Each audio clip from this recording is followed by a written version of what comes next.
The incoming PNP chief is Police Major General Nicolas D. Torre III, Solicitor General Menardo I. Guevarra.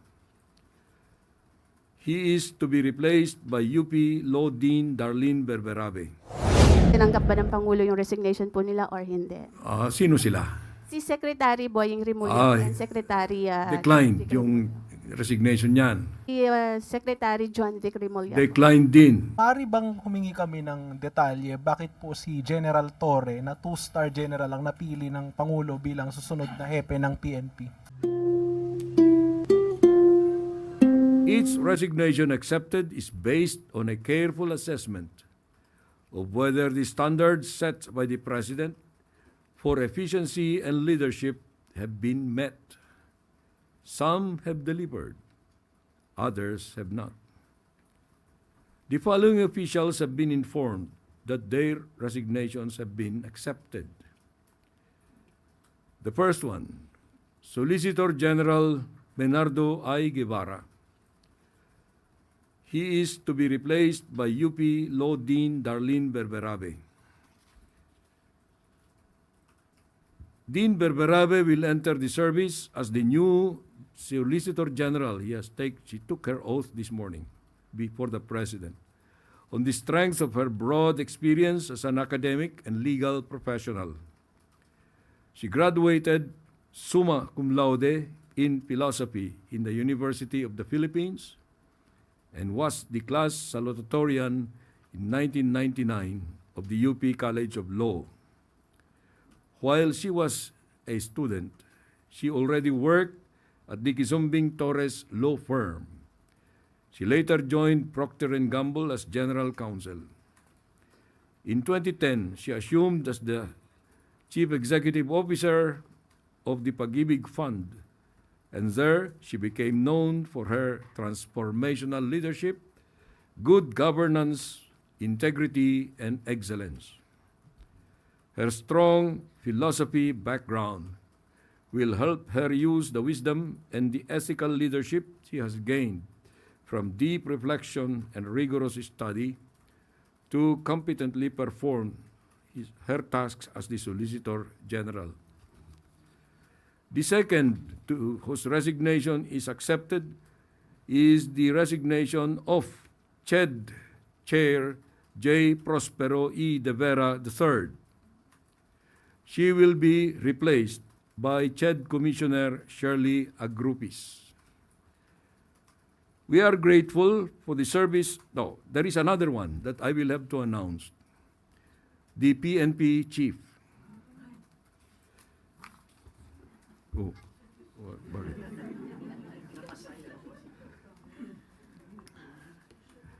The incoming PNP Chief is Police Major General Nicolas D. Torre III. The turnover of command will happen June 2nd. We are grateful for the service of those who are stepping down. A smooth transition is being implemented to ensure continuity and stability in their respective institutions.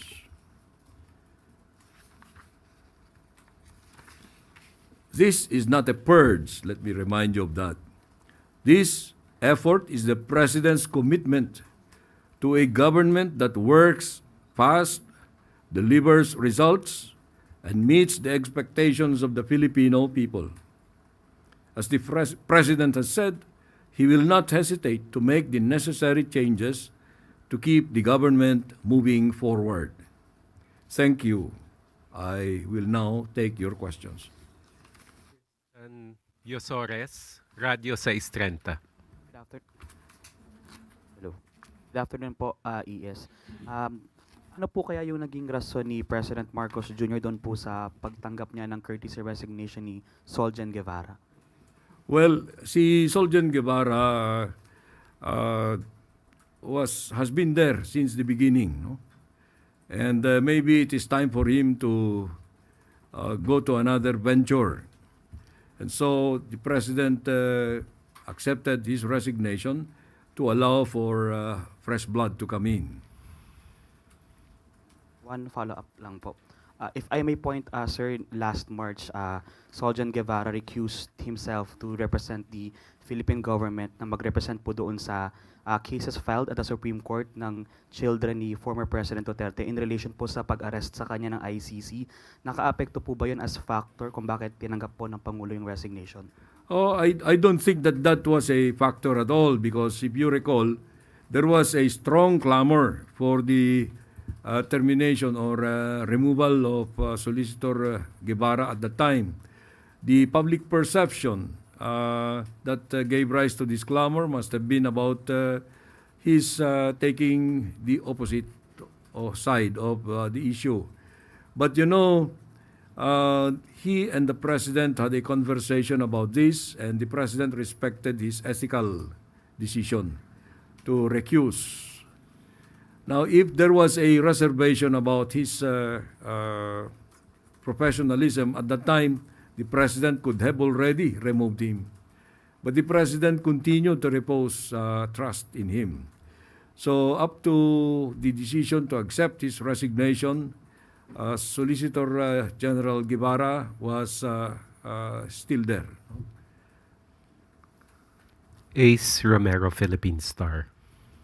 Secretary, good afternoon. Maaari bang humingi kami ng detalye bakit po si General Torre na 2-star general ang napili ng Pangulo bilang susunod na hepe ng PNP?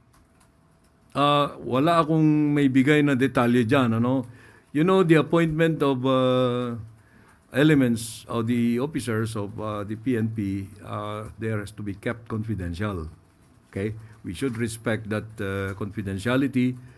But it's the president's discretion, which I consider to be absolute because he is actually the, well, you cannot consider that commander-in-chief kasi civilian yan, no? Pero more or less, ganun. No one can question the use of that discretion, call it inscrutable.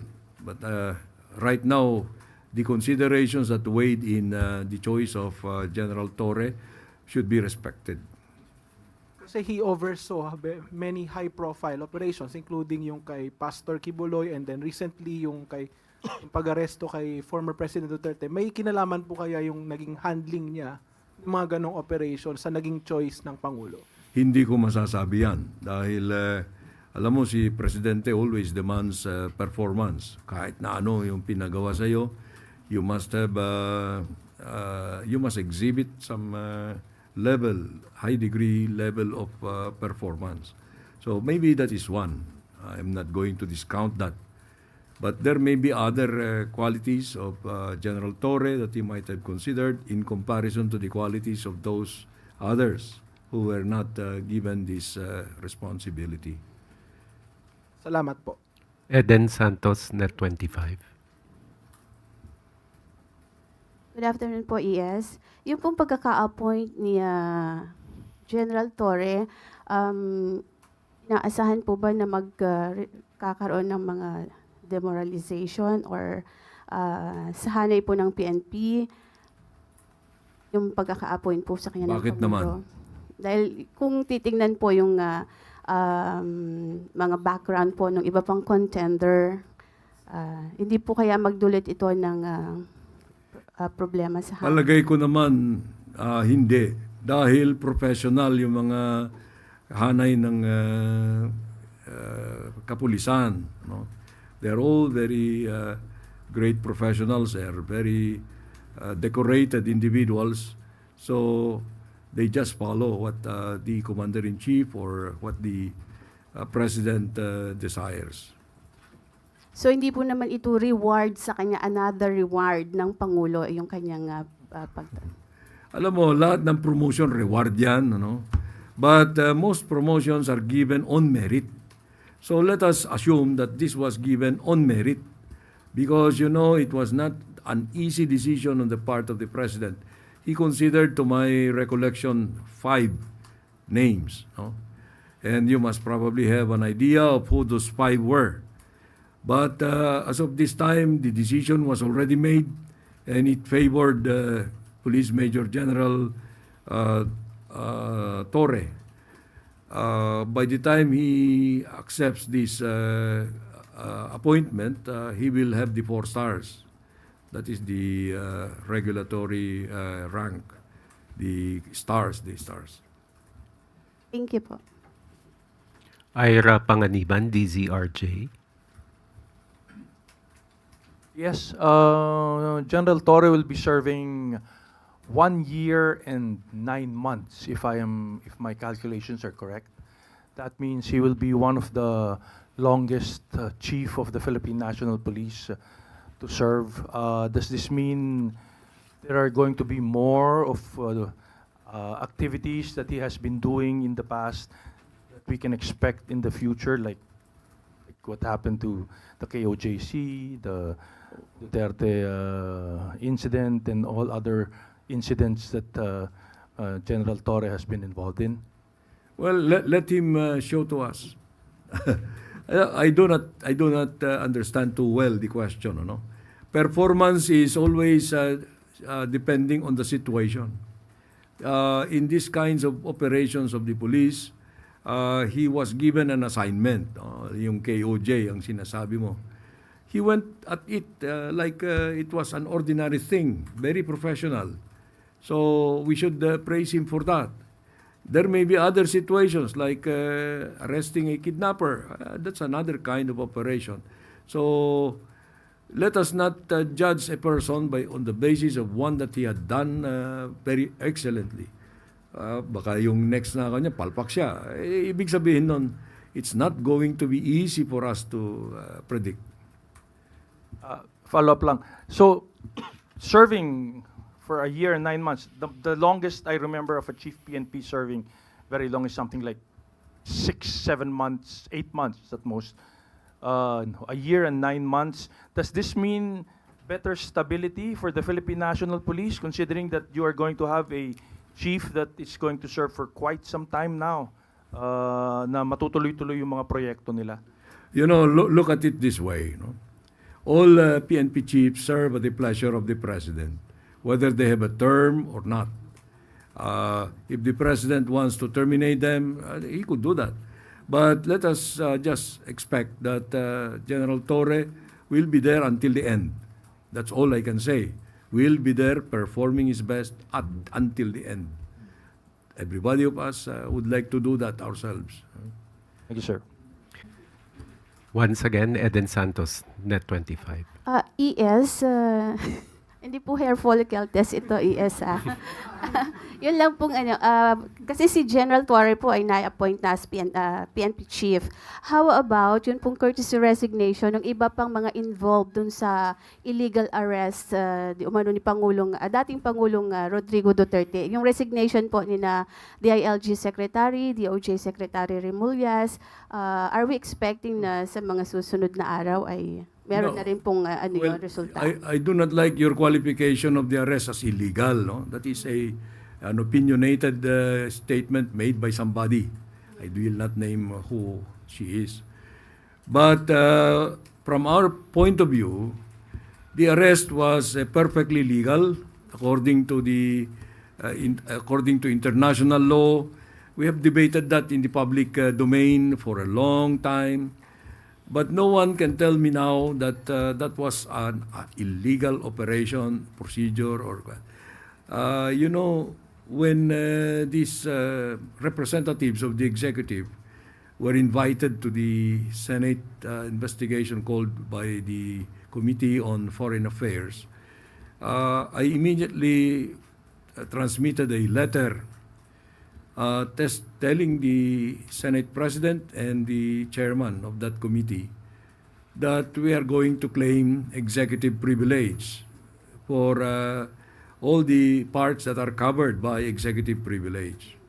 They respected it, and if they concluded from there that the arrest was illegal, I cannot help them at all.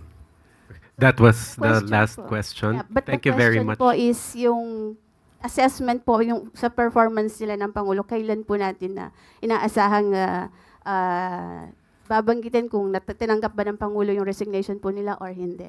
Sino sila? Si Secretary Boying Remullaz and Secretary Declined yung resignation niyan. Sino pa? Si Secretary John Vic Remulla. Declined din. How about the Secretary Anyo? I do not know yet because that is a personal thing for the president, you know, security advisor yan. And I actually, that resignation letter was not coursed through me because it's a personal well, they have a personal thing dyan. Kung ayaw ni presidente tanggapin, it's up to him. How about Secretary Gubuchodoro po? Hindi rin. Gusto mo bang lamunin tayo, no? So yung po tatlo, dinicline na po ng Pangulo. Yeah, definitely. Declined na yan. Thank you very po. much. Thank you very much, Executive Secretary Lucas Bersamin, Honorable Undersecretaries. Thank you very much. We now turn over the floor to Secretary J.C. Ruiz.